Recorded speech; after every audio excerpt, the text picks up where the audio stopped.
Thutha wa thirikari na minista wa urimi kugiririo ni arimi na atongoria matiganite, minista wa urimi Mithika Linturi ni atacukitie ikinya na kuruta ndwara na kuhinga kĩganda gĩa guthondeka bataraitha gĩa KEL Chemicals mwena wa Thika. Linturi akiaria ari kĩganda-inĩ kiu augite ati kĩganda gĩkĩ gĩtikũhingũrwo nginyagia rĩrĩa uthuthuria ukareka wa kumenya niki kirariaga kingi na gucungiriria arimi kwenderio bataraitha itakinyĩirie ikĩro. Government has withdrawn the manufacturing license for KEL Chemicals because investigations are going on.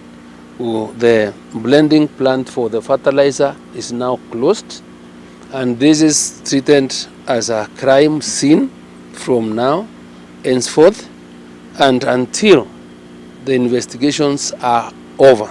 Minista uyu uria ukoretwo akirotwo na nginya kurio eyeherie kuma gĩturwa-inĩ gĩake ta minista ni kuremwo kugitira arimi, augite atacukitie ikinya riri ria gukanja marũa ma kambũni ĩno thutha wa uthuthuria wa ruhonge rwa guthurima wagĩrĩru wa indo KEBS kuonania ati nima bataraitha iyo ndirakinyanĩirie ikĩro. We will make sure that whatever money that we want for all its supplies will not be disbursed until we have established and we are able to know who to carry the blame. Linturi akiuga mundu wothe wina bataraitha iyo ya mathara ni gukorwo akirihwo hathara. Guku kambuni iyo ikiuga ni ititie bataraitha iyo yothe gunia 3,000 kuma kuria mamikinyitie. There was a problem during the packaging.